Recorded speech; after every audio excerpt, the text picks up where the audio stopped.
اسی لیے تو ظہور کی دعا کی جاتی ہے، اسی لیے تو ظہور کی دعا کی جاتی ہے. اگر آ جائیں گے سب تقلیدیں ختم، اگر ظہور فرمائیں گے سب تقلیدیں ختم. میں نے اس دن بھی عرض کیا تھا اور دوبارہ عرض کر رہا ہوں. بسم اللہ. پوری توجہ ہے آپ سے. بسم اللہ. یہ مجتہد اور ہوتا ہے اور امام اور ہوتا ہے. کبھی بھی امام کا مجتہد سے تقابل نہ کرو. ہمارے امام مجتہد نہیں. پوری توجہ کیا چاہتا ہوں. یہ بات میں نے عرض کی تھی. یہ امام جعفر الصادق کا مقابلہ اعظم سے نہ کرو. امام جعفر الصادق کا مقابلہ مالک سے نہ کرو، مالک سے نہ کرو، حنبل سے نہ کرو، شافعی سے نہ کرو. یہ وہ ہے جو حق کو سمجھ ہی نہیں سکے. سے کہہ رہا ہوں، نہ مذہب کو اعظم سمجھ سکا، نہ مذہب کو شافعی سمجھ سکا، نہ مالک سمجھ سکا، نہ حنبل سمجھ سکا. تو پھر ان سے مذہب نہ لو. مذہب تو نہیں لینا نا. امام یہ تو بدبختی ہے زمانے کی. ایک فقہ اعظم کی، ایک فقہ مالک کی، ایک فقہ حنبل کی، ایک فقہ شافعی کی اور ایک فقہ جعفر الصادق کی. یہ جعفر الصادق ان معنوں میں فقیہ نہیں، امام ہے.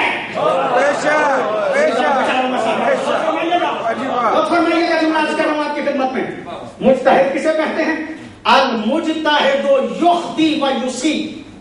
مجتہد محنت کرتا ہے، قرآن و سنت کو سامنے رکھ کے کبھی صحیح نتیجے تک پہنچتا ہے، کبھی نہیں، کبھی صحیح نتیجے تک نہیں پہنچتا.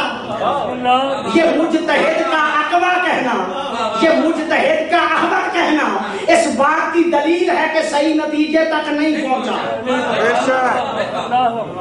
مجتہد خطا بھی کرتا ہے، مجتہد صحیح بھی کرتا ہے. امام وہ ہوتا ہے کہ جس کی زندگی میں لمحہ پر بھی غلطی نہ ہو.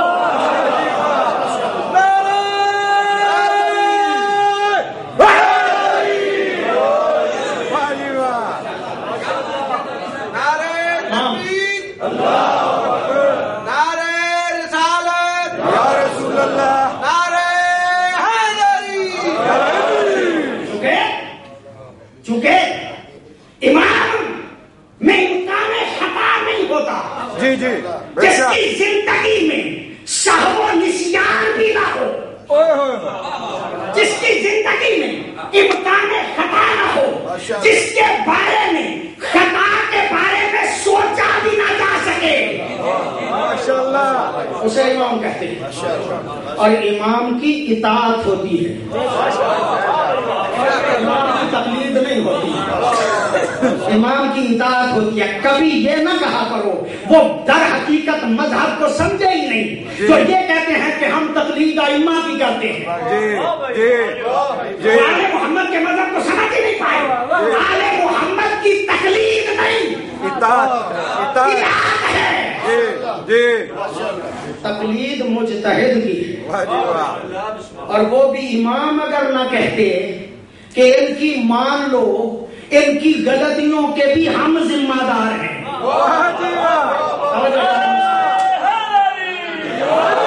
انہم حجتی علیکم، امام زمانہ کا لفظ ہے. انہم حجتی علیکم وانا حجت اللہ علیہم. میری طرف سے یہ تم پہ حجت ہے، میں ان پہ حجت ہوں. اگر امام نہ کہتے کبھی نہ مانتے، کوئی حیثیت ہی نہیں تھی.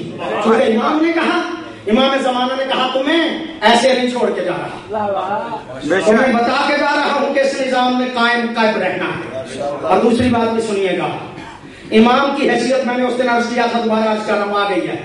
امام کی حیثیت راوی حدیث کی نہیں ہوتی.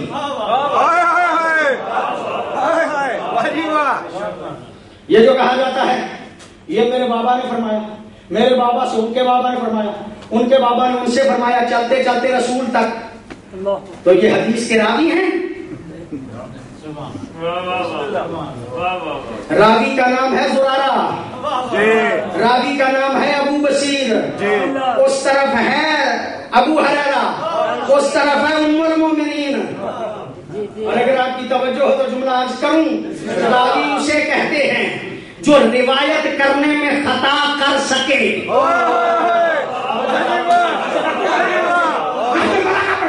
راوی وہی ہوتا ہے، اس کا حافظہ کمزور ہو سکتا ہے، سنا کچھ اور ہو، بیان کچھ اور کرے۔ نبی کے لفظ کچھ اور تھے، اس نے کچھ اور بیان کر دیے، نبی نے کچھ اور بیان کیا، اس نے کچھ اور بیان کر دیا۔ نبی کے الفاظ اور تھے، اس کے الفاظ۔ روایت میں یہ ایک حجت ہے کہ معنی بھی نقل کیا جا سکتا ہے، نبی کے لفظ یاد نہ ہو، آپ معنی نبی اس مفہوم کو بھی بیان کر سکتے ہیں اپنے الفاظ میں۔ اسے کہتے ہیں راوی، یعنی راوی میں امکان خطا ہوتا ہے، امام اسے کہتے ہیں کہ جو روایت میں بھی خطا نہ کر سکے۔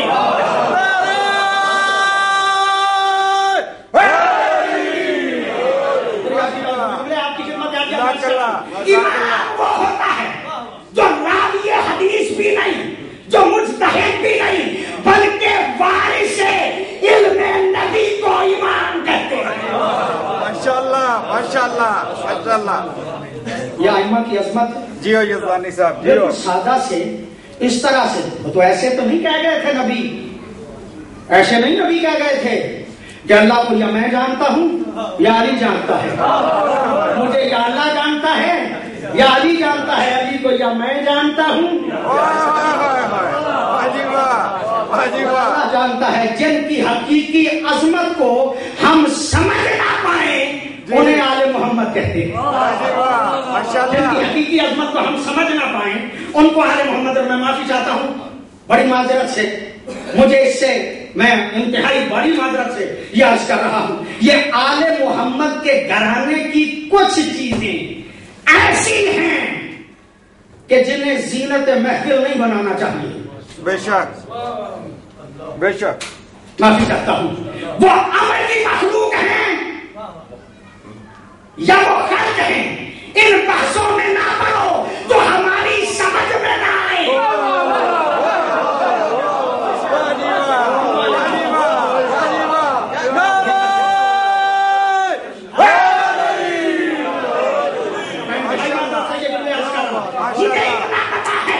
مجھے اتنا پتا ہے کہ امام زمانہ حسن عسکری کی اولاد ہے، حسن عسکری بیٹا ہے امام علی نقی کا، امام علی بیٹا ہے حضرت امام محمد تقی کا، محمد تقی بیٹا ہے حضرت مولا علی رضا کا، علی رضا بیٹا ہے مولا موسیٰ کاظم کا، موسیٰ کاظم بیٹا ہے جعفر صادق کا، جعفر صادق بیٹا ہے جی امام محمد باقر کا۔ یہ ائمہ کا نسب ختم کرنے کی کوشش نہ کریں۔ جی ماشاءاللہ ماشاءاللہ۔ ابو طالب کی عظمت یہ ہے جی کہ وہ علی سے لے کے مہدی تک معصوموں کا باپ ہے۔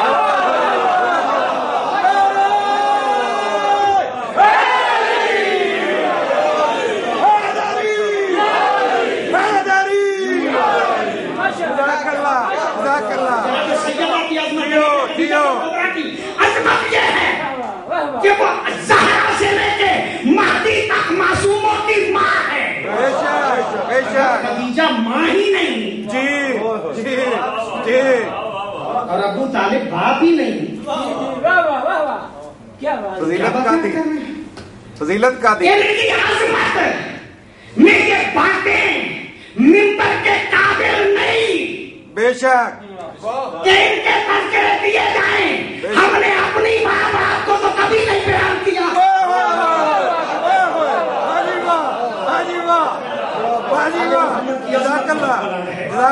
ان کو بیان کرنے کی کچھ اور انداز ہوتے ہیں بیان کرنے کے، بے شک بس اتنا کافی ہے، اور ہمارے لیے اتنا ہی جاننا کافی ہے، ورنہ وہ جانے اور اللہ جانے، وہ جانے اور اللہ جانے۔ امام زمانہ کی بات کرنا ہے مجھے۔ امام زمانہ کا ہر کام اعجاز ہے۔ امام زمانہ کی ولادت بھی اعجاز ہے، امام زمانہ کا آنا بھی اعجاز ہے، امام زمانہ کی بقا بھی اعجاز، امام زمانہ کی موجودگی بھی اعجاز ہے۔ اور اگر آپ کی توجہ ہو تو جملہ عرض کروں گا۔ یہ امام زمانہ کی عظمت ہے، غور فرمائیے گا. ہر دور میں حجت خدا کوئی معجزہ لے کے آتا ہے، اور معجزہ وہی لے کے آتا ہے جو اس زمانے میں بہت ترقی کر چکی ہو چیز. حضرت داؤد علیہ السلام کے دور میں صنعت گری، لوہے کو توڑنے موڑنے کا کام بڑا اہم تھا. حضرت داؤد نے لوہے کو پکڑا، ہاتھ سے جو چیز بنا لیتے تھے. یہ اعجاز تھا کہ لوہے کی چیزیں بنانے والے پریشان ہو گئے کہ ہم تو پگھلاتے ہیں پھر پگھلا کے بناتے ہیں، یہ ہاتھ سے جیسے چاہتا ہے موڑ دیتا. یہ اعجاز تھا حضرت داؤد. تو یہ آپ کی توجہ ہے. حضرت موسیٰ کے دور میں جادوگری بڑی تھی، لیکن رسیوں کو سانپ بنا دینا یہ تو ان کا کام تھا، لیکن اساس ان سارے سانپوں کو کھا جائے یہ موسیٰ کا اعجاز تھا. اچھا چلیے چھوڑتے ہیں، آگے چلنا چاہیے مجھے. حضرت عیسیٰ کے دور میں معجزہ یہ تھا کہ علم طب بڑے عروج پہ تھا. کوڑوں کو شفا مل جاتی تھی، مادر ذات نابینے جو ہیں ان کو شفا مل جاتی تھی. حضرت عیسیٰ حکم خدا سے پرندے بناتے تھے، ان کو اڑا دیتے، یعنی مردوں کو زندگی عطا کر دیتے تھے. تو جو مردوں کو زندہ کر دے وہ خدا نہیں ہوتا، وہ عیسیٰ جیسا نبی ہوتا ہے. وہ عیسیٰ جیسا نبی، یہ تو اعجاز ہے نا، اس دور کا اعجاز. یہی تو وجہ ہے کہ میرے مولا علی نے ٹھوکر مار کے بتایا مردے کو زندہ کر کے کہ میں فخر عیسیٰ ہوں. یہ اعجاز، یہ اس دور کا اعجاز. اور پیغمبر کے دور میں کیا اعجاز تھا؟ فصاحت و بلاغت بہت زیادہ تھی. قرآن معجزہ بن کے آ گیا. اس کے مقابلے کو کوئی ایک آیت لے کے آؤ، نہیں جا سکتا. یہ اعجاز تھا نا ہر دور کا. جب امام زمانہ آئیں گے، علماء فرماتے ہیں سائنس ترقی کر جائے گی. اور اب تو آپ دیکھ ہی رہے ہیں نا، سائنس ترقی کر جائے گی. جب سائنس ترقی کرے گی تو معاملہ اس حد تک بڑھ جائے گا کہ لیزر کے ذریعے سے دوسرے کو مار دیا جائے گا.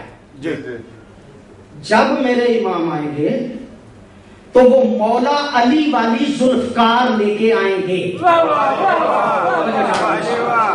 پوری توجہ چاہتا ہوں میں صاحبان سے. مولا کا اعجاز سنیے گا. ایک جملہ آپ کی خدمت میں عرض کرنا چاہتا ہوں. مولا علی والی تلوار لے کے آئیں گے. اچھا، مولا کے ہاتھ میں جب تلوار آئی تو اس کے اعجاز سے بھی آپ واقف، مارتی تھی بہت زیادہ بندوں کو دین کی حفاظت کے لیے. مولا امیر المومنین نے قتل کیا. اچھا، ایک بہت بڑا بندہ ہے جس کی عظمت کو علی بیان کرتے، اس کا نام ہے مالک استر. بہت بڑی عظمت ہے. علی دیکھ کے فرماتے ہیں مالک استر تم ایسے ہو میرے سامنے جیسے میں رسول کے پاس تھا. مالک استر کی بڑی بہادری کے حوالے سے، عظمت کے حوالے سے مالک استر کی بہت زیادہ عظمت مولا علی نے بیان فرمائی. بڑا بہادر ہے، جس کی بہادری کا قصیدہ علی پڑھے وہ بہادر تو ہے ہی. بہادر تھا لیکن تھا تو غیر معصوم نا، تھا تو ماننے والا ہی نا. ایسے بہادری میں ایک دن اس کے دل میں خیال آیا، جنگ ہو رہی تھی اور جنگ میں یہ مولا کو بھی دیکھ رہا تھا، خود بھی لڑ رہا تھا اور لڑتے لڑتے مار رہا تھا. جنگ ختم ہوئی نا، دست بستہ عرض کرتے مولا آج میں نے تھوڑا سا حساب رکھا ہے.